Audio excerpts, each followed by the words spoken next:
Movie की शुरुआत तब से होती है जब अमेरिका की अर्थव्यवस्था पूरी तरह से बर्बाद हो चुकी थी। देश में बेरोजगारी और अपराध अपने चरम पर पहुंच चुके थे।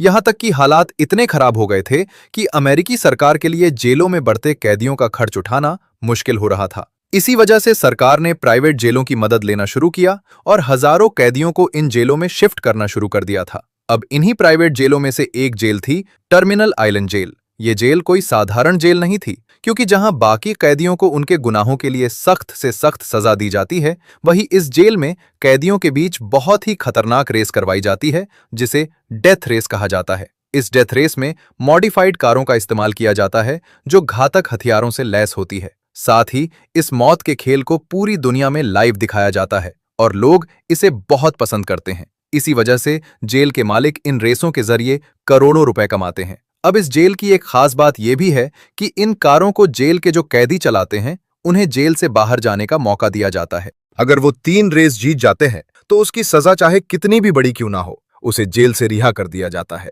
और उसके ऊपर लगे सारे केस रद्द कर दिए जाते हैं। पर यह रेस देखने में जितनी आसान है उतनी है नहीं, क्योंकि रेस के दौरान किसी भी कैदी की मौत हो सकती है, जिसका जिम्मेदार वो कैदी खुद होता है। इसी वजह से ज्यादातर कैदी इस रेस में हिस्सा लेने से बचते हैं। लेकिन फ्रैंकनस्टाइन नाम का एक कैदी इस रेस में अपनी जीत के बहुत ही करीब होता है। वो हमेशा अपने चेहरे पर मास्क पहनकर रेस करता है, जिस वजह से आज तक किसी ने उसका असली चेहरा नहीं देखा। यहां तक कि वो अब से पहले भी कई रेस जीत चुका है और रूल के मुताबिक वो जेल से रिहा भी हो सकता है। पर फ्रैंकनस्टाइन को ये कार रेसिंग इतनी ज्यादा अच्छी लगती है कि वो डेथ रेस के लिए कभी जेल से बाहर ही नहीं गया, क्योंकि एक तो इस रेस की वजह से वो अपना पैशन पूरा करता है और दूसरा, रेस में मिलने वाले पैसों को वो अपने घर पर भेज देता है। इसी वजह से वो जेल में रहकर हर साल इस डेथ रेस के आने का वेट करता है। अब इस बार भी वो हमेशा की तरह रेस जीतने ही वाला था, पर तभी अचानक उसकी कार का सिस्टम काम करना बंद कर देता है, क्योंकि उसकी कार के सिस्टम को डीएक्टिवेट कर दिया गया था ताकि वो अपने किसी भी हथियार का यूज न कर सके। फ्रैंकनस्टाइन को समझ नहीं आता कि आखिर उसके साथ ये सब क्या हो रहा है। अब इसी मौके का फायदा उठाते हुए जॉय नाम का दूसरा ड्राइवर उसकी कार पर हमला कर देता है। ये देखकर फ्रैंकनस्टाइन अपनी पार्टनर कैटी से कार से कूदने के लिए कहता है ताकि उसकी जान बच सके। कैटी भी पैराशूट की मदद से गाड़ी से निकल जाती है और जैसे ही वो गाड़ी से निकलती है, उसी समय जॉय फ्रैंकनस्टाइन की गाड़ी पर मिसाइल से हमला कर देता है और देखते ही देखते उसकी कार आग की लपटों में घिर जाती है और फ्रैंकनस्टाइन की मौत हो जाती है। वहीं दूसरी तरफ हम जोनस नाम के एक आम आदमी को देखते हैं जो एक कार फैक्ट्री में काम करता है। वो अपनी पत्नी और छोटी बेटी के साथ एक हैप्पी लाइफ जी रहा होता है। अब रोज की तरह जब वो अपनी फैक्ट्री में काम कर रहा होता है, तभी उसी फैक्ट्री में कुछ पुलिस वाले आ जाते हैं जो सभी वर्कर्स पर हमला करना शुरू कर देते हैं। असल में पुलिस के मुताबिक इस फैक्ट्री में इल्लीगल काम किया जाता है। इसी वजह से पुलिस वाले इन वर्कर्स पर हमला करते हैं। अब ये देखकर सारे वर्कर भी गुस्सा हो जाते हैं और वो भी पुलिस वालों पर हमला करना शुरू कर देते हैं और देखते ही देखते माहौल काफी संगीन हो जाता है, जिसके बाद पुलिस वाले कुछ वर्कर्स को अरेस्ट करके ले जाते हैं, जबकि कुछ वर्कर वहां से भाग जाते हैं। अब कुछ देर बाद जोनस भी अपने घर पर आ जाता है। वो अपनी पत्नी को फैक्ट्री में होने वाले इंसिडेंट के बारे में कुछ नहीं बताता, क्योंकि वो अपनी पत्नी को परेशान नहीं करना चाहता था। कुछ देर बाद जब वो फ्रेश होने चला जाता है, पर इसी बीच एक नकाबपोश आदमी उसके घर में घुसता है और उसकी पत्नी की हत्या कर देता है। अब जोनस जब अपनी पत्नी की चीखें सुनकर बाहर आता है, वो आदमी जोनस के सर पर वार करके उसे भी बेहोश कर देता है। बेहोश होने से पहले जोनस उस कातिल को देख लेता है। अब कुछ देर बाद जब जोनस को होश आता है, तो वो अपनी पत्नी को मरा हुआ देखकर काफी दुखी होता है। अब इससे पहले कि वो कुछ समझ पाता कि आखिर ये सब कैसे हुआ, तब तक पुलिस भी वहां आ जाती है और उसी पर अपनी पत्नी के कत्ल का आरोप लगाकर उसे गिरफ्तार कर लेती है। जोनस को कुछ समझ नहीं आता कि आखिर उसके साथ ये सब क्या हो रहा है। वो पुलिस को समझाने की बहुत कोशिश करता है, लेकिन पुलिस वाले उसकी कोई बात नहीं सुनते। इसके बाद जोनस को मर्डर के इल्जाम में उम्र कैद के तौर पर टर्मिनल आइलैंड जेल भेज दिया जाता है, जहां जोनस खुद को संभालने की बहुत कोशिश करता है, लेकिन जेल में मौजूद कैदी उसे चैन से जीने भी नहीं देते। आए दिन कोई ना कोई कैदी उसे मारने की कोशिश करता रहता है, लेकिन जोनस उनका डटकर मुकाबला करता है। अब ऐसे ही करके 6 महीने बीत जाते हैं। जोनस भी खुद के लिए लड़ना सीख चुका था। अब एक दिन जेल की ऑनर उससे मिलने आती है और उसे डेथ रेस में हिस्सा लेने का ऑफर देती है। वो जोनस को बताती है कि फ्रैंकनस्टाइन नाम का कैदी मर चुका है, लेकिन ऑडियंस अभी भी उसे ही डेथ रेस में देखना चाहती है। इसलिए अगर तुम मास्क पहनकर फ्रैंकनस्टाइन की जगह रेस में भाग लेते हो और तीनों रेस जीत जाते हो, तो हम तुम्हें हमेशा के लिए रिहा कर देंगे। अब पहले तो जोनस ऑनर के इस ऑफर को ठुकरा देता है, लेकिन जब वो अपनी रिहाई के बारे में सोचता है तो वो डेथ रेस में पार्टिसिपेट करने के लिए मान जाता है, क्योंकि वो भी इस बात को जानता था कि वो कभी भी इस जेल से बाहर नहीं जा सकता, जिस वजह से वो कभी अपनी बेटी से नहीं मिल पाएगा। और अपनी बेटी के साथ रहने के लिए वो डेथ रेस जैसे प्रपोजल को एक्सेप्ट कर लेता है। हालांकि उसके मन में सवाल उठता है कि ऑनर ने फ्रैंकनस्टाइन की जगह पर उसे ही क्यों चुना, जिस पर ऑनर बताती है कि मैंने तुम्हारे केस की फाइल पढ़ी है, जिससे हमें यह पता चला है कि तुम्हें कारों के बारे में काफी अच्छी नॉलेज है, साथ ही तुम एक अच्छे ड्राइवर भी हो। इसी वजह से हमने तुम्हें चुना है, क्योंकि हमें फ्रैंकनस्टाइन की जगह पर एक शानदार ड्राइवर की जरूरत है और तुमसे बेहतर ड्राइवर हमें मिल नहीं सकता। अब जोनस ऑनर की बात समझ जाता है। इसके बाद वो डेथ रेस के रूल के बारे में पूछता है। इस पर ऑनर उससे कहती है कि डेथ रेस के रूल तुम्हें कोच और हेनरी नाम के 2 आदमी देंगे। फिर वो जोनस को उन दोनों के पास भेज देती है, जहां जाकर कोच जोनस को बताता है कि डेथ रेस पूरे 3 दिन तक चलता है, जिसमें 3 राउंड होते हैं, और अगर तुम ये तीनों राउंड जीत जाते हो तो तुम हमेशा के लिए आजाद हो जाओगे। लेकिन ये रेस इतनी भी आसान नहीं है, क्योंकि जिस कार को तुम यूज करोगे वो हथियारों से लैस होगी, और रेस के दौरान तुम्हें गाड़ी में मौजूद हथियारों को अनलॉक करना पड़ेगा, जिनका यूज तुम बाकी ड्राइवर के ऊपर कर सकते हो और उन्हें इस रेस से बाहर निकाल सकते हो। और जो ड्राइवर आखिरी दिन तक जिंदा रहता है वही इस डेथ रेस का विनर होगा। कोच आगे बताता है कि इस रेस में कोई भी किसी को भी मारकर रेस से बाहर निकाल सकता है, इसलिए तुम्हें हर वक्त एक्टिव रहना पड़ेगा और खुद को लास्ट तक बचाए रखना होगा। साथ ही ये भी ध्यान रखना होगा कि रेस के दौरान तुम अपना मास्क नहीं हटाओगे, क्योंकि ये रेस तुम फ्रैंकनस्टाइन बनकर करोगे, इसलिए किसी भी कीमत पर मास्क रिमूव नहीं करना है। अब जोनस कोच की सारी बात समझ जाता है। इसके बाद जोनस को वापस जेल में भेज दिया जाता है, पर इसी दौरान जोनस को कुछ कैदियों के हाथों में ट्रैकिंग डिवाइस दिखाई देती है, जिसे देखकर उसे याद आता है कि जिस आदमी ने उसकी पत्नी की हत्या की थी उसके हाथ में भी इसी तरह की डिवाइस लगी हुई थी। ये देखकर जोनस कोच से पूछता है कि इन कैदियों के हाथों में ये डिवाइस क्यों लगी हुई है, जिस पर कोच बताता है कि ये कैदी यहाँ सिर्फ काम करने आते हैं, इसलिए इनके हाथों में ट्रैकिंग डिवाइस लगी हुई है, ताकि ये अपने काम के अलावा कहीं और ना जा सके। धीरे धीरे समय बीतने लगता है और देखते ही देखते डेथ रेस का पहला दिन शुरू हो जाता है। सभी ड्राइवर अपनी अपनी कारों में बैठे होते हैं, जिनके साथ महिला नेविगेटर भी होती है। कैटी, जो पहले फ्रैंकनस्टाइन की नेविगेटर हुआ करती थी, वो अब जोनस की पार्टनर बनती है। वही ऑनर जोनस को फ्रैंकनस्टाइन का मास्क देती है, जिसे जोनस पहन लेता है। इसके बाद वो भी अपनी कार में आ जाता है, जहां कैटी पहले से मौजूद होती है। पर जैसे ही कैटी जोनस की आवाज सुनती है तो वो समझ जाती है कि ये फ्रैंकनस्टाइन नहीं है, पर वो कुछ नहीं कहती। इसी बीच कोच जोनस के पास आता है और उससे कहता है कि अगर तुम मास्क पहनना नहीं चाहते तो अपना मास्क उतार सकते हो, क्योंकि इस बार गाड़ियों के शीशे ब्लैक कलर के हैं, जिस वजह से कोई भी तुम्हारा फेस नहीं देख पाएगा। अब जोनस उसकी बात मान लेता है और मास्क उतार देता है। कुछ देर बाद रेस शुरू हो जाती है, जिसमें जोनस फ्रैंकनस्टाइन की तरह ही कमाल दिखाता है।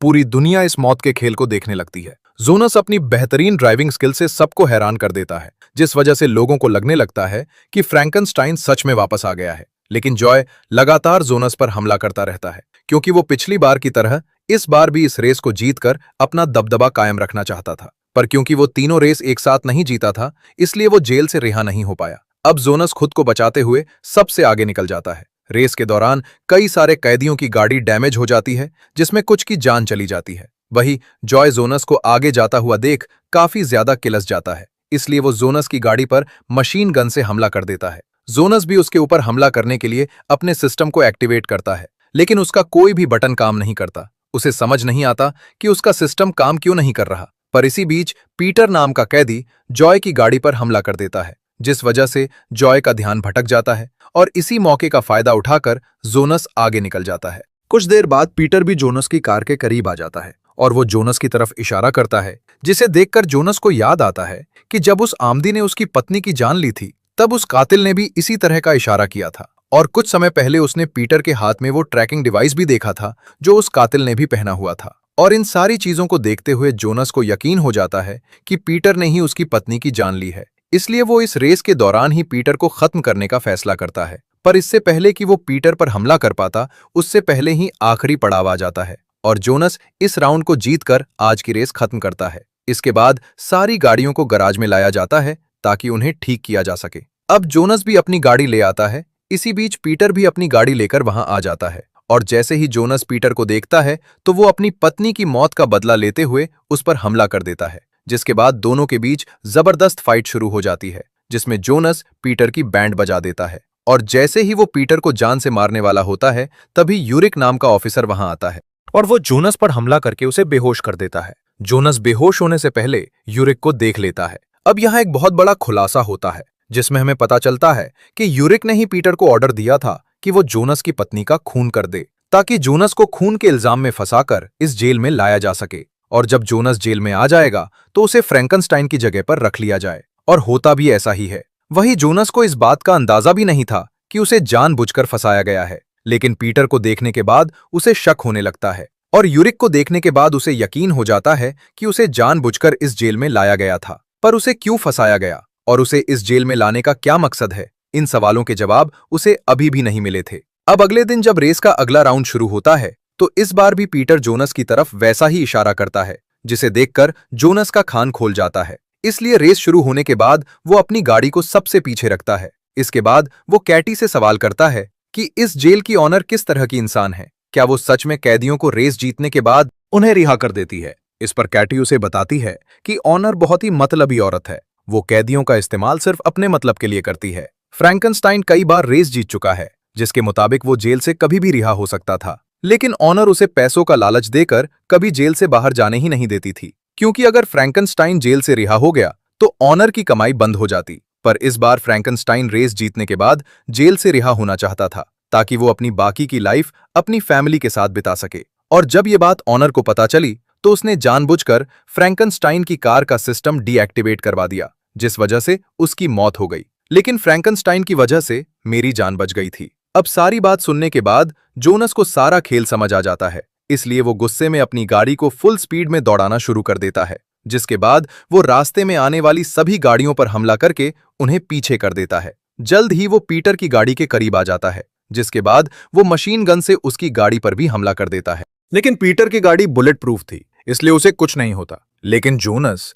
इतनी आसानी से पीटर को छोड़ने वाला नहीं था। वो अपनी गाड़ी से ब्लैक फॉग छोड़ता है, जिस वजह से पीटर को कुछ दिखाई नहीं देता और कुछ देर बाद उसकी गाड़ी पलट जाती है। इसके बाद जोनस भी अपनी गाड़ी से बाहर आता है और पीटर को जान से मार देता है। पर क्योंकि ये रेस लाइव चल रही थी, जिस वजह से ऑनर जोनस की इस हरकत को देख लेती है और क्योंकि जोनस ने डेथ रेस के रूल्स को तोड़ा था, इसलिए ऑनर जोनस को जान से मरवाने के लिए एक खतरनाक ट्रक भेजती है। क्योंकि रेस के दौरान ना ही तो कोई अपनी गाड़ी रोक सकता है और ना ही वो गाड़ी से उतर सकता है, जिस वजह से ऑनर जोनस को सबक सिखाना चाहती थी। पर जोनस भी कोई कच्चा खिलाड़ी नहीं था, क्योंकि जैसे ही वो खतरनाक ट्रक वहां आता है और सभी गाड़ियों पर हमला करना शुरू करते हैं, तो जोनस भी कोच को कॉल करता है और उससे कहता है कि उसे जॉय से बात करनी है, जिसके बाद कोच जोनस की कॉल जॉय के साथ कनेक्ट कर देता है। अब जोनस जॉय से बात करता है और उससे कहता है कि ये ट्रक हम सभी को जान से मारने आए हैं, इसलिए अगर हमें अपनी जान बचानी है तो हमें इस ट्रक को अपने रास्ते से हटाना होगा।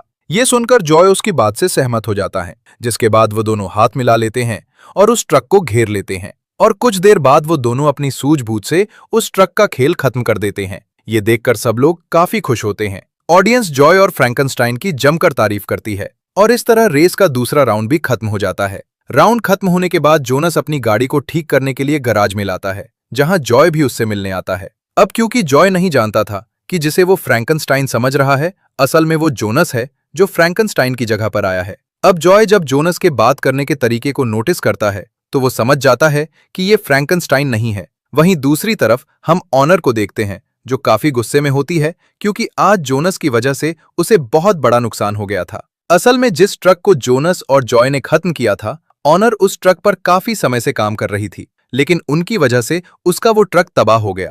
अब ये देखकर ऑनर को यकीन हो जाता है कि आगे चलकर जोनस उसके लिए बहुत बड़ा खतरा बन सकता है, इसलिए वो यूरिक को ऑर्डर देती है कि वो जल्द से जल्द जोनस को खत्म कर दे। यूरिक भी ऑनर की बात समझ जाता है, इसलिए शाम को जब गराज में कोई नहीं होता तब यूरिक चुपके से गराज में जाता है और जोनस की गाड़ी के नीचे बॉम्ब फिट कर देता है। अब अगले दिन रेस शुरू होने से पहले जोनस जॉय से बात करने की कोशिश करता है, लेकिन जॉय कहता है कि उसे ये रेस किसी भी कीमत पर जीतनी है। ये सुनकर जोनस भी उस पर कोई दबाव नहीं डालता। इसी बीच ऑनर जोनस से मिलने आती है, जो जोनस से कहती है कि हमने तुम्हारी बेल के पेपर तैयार करवा लिए हैं, अब तुम्हें बस इस रेस को जीतना होगा, जिसके बाद तुम हमेशा के लिए आजाद हो जाओगे। ये सुनकर जोनस को काफी अच्छा लगता है। फिर वो वापस अपनी गाड़ी में आ जाता है, जहां रेस शुरू ही होने वाली होती है। पर तभी कैटी उसे बताती है कि कुछ देर पहले ऑनर उसके पास आई थी, जिसने मुझसे कहा कि जब तुम रेस जीतने वाले होगे तब मैं तुम्हें रेस जीतने से रोक दूं, लेकिन मैं फ्रैंकनस्टाइन की तरह तुम्हारी जान खतरे में नहीं डालना चाहती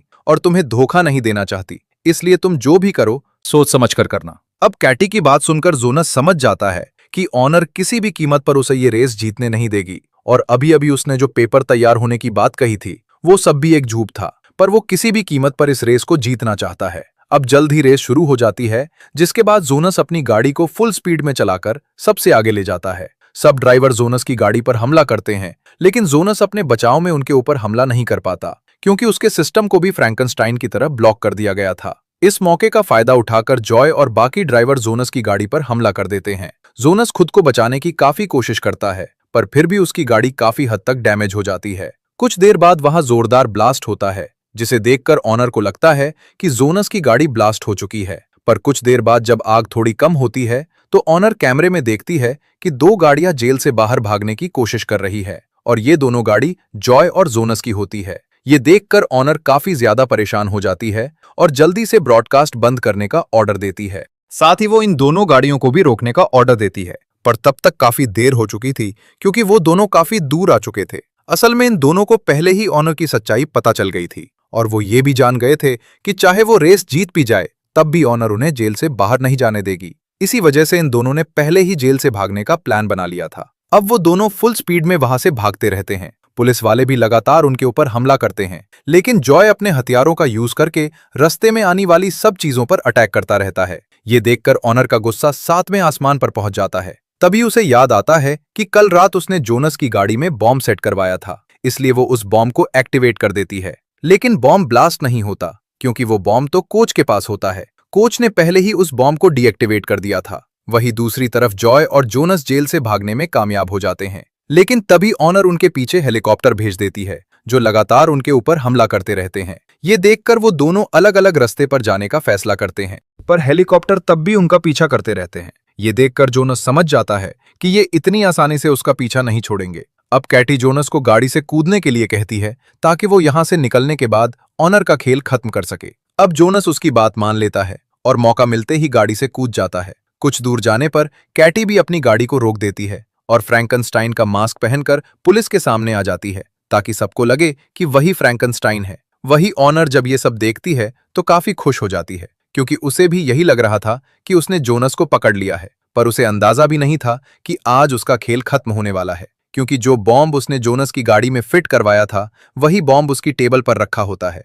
और जैसे ही ऑनर उस बॉक्स को खोलकर देखती है वैसे ही बॉम्ब ब्लास्ट हो जाता है और ऑनर का खेल खत्म हो जाता है। वही कोच ये सब देखकर काफी खुश होता है क्योंकि ये सब कोच ने जोनस के कहने पर ही किया था। वही दूसरी तरफ हम जॉय और जोनस को देखते हैं जो भागते हुए एक ट्रेन में चढ़ जाते हैं, जहां वो दोनों काफी खुश होते हैं क्योंकि फाइनली वो जेल से आजाद हो चुके थे। अब जाते हुए दोनों अपने बारे में सारी चीजें शेयर करते हैं। इसके बाद वो दोनों साथ मिलकर काम करने का फैसला करते हैं। अब देखते ही देखते 6 महीने बीत जाते हैं, जहां हम जॉय और जोनस को साथ में देखते हैं जो एक गराज में काम कर रहे होते हैं। पर तभी एक गाड़ी उनके पास आती है जिसमें से कैटी बाहर आती है जो जेल से रिहा हो चुकी थी। कैटी को देखकर जोनस काफी खुश होता है। इसके बाद वो कैटी को अपनी बेटी से मिलवाता है। इसी के साथ डेथ रेस पार्ट 1 की कहानी यहीं पर खत्म हो जाती है। उम्मीद है आपको ये मूवी पसंद आई होगी। अगर आप इसका अगला पार्ट भी देखना चाहते हैं तो कमेंट में पार्ट 2 जरूर लिखें। मिलते हैं अगली वीडियो में। राधे राधे।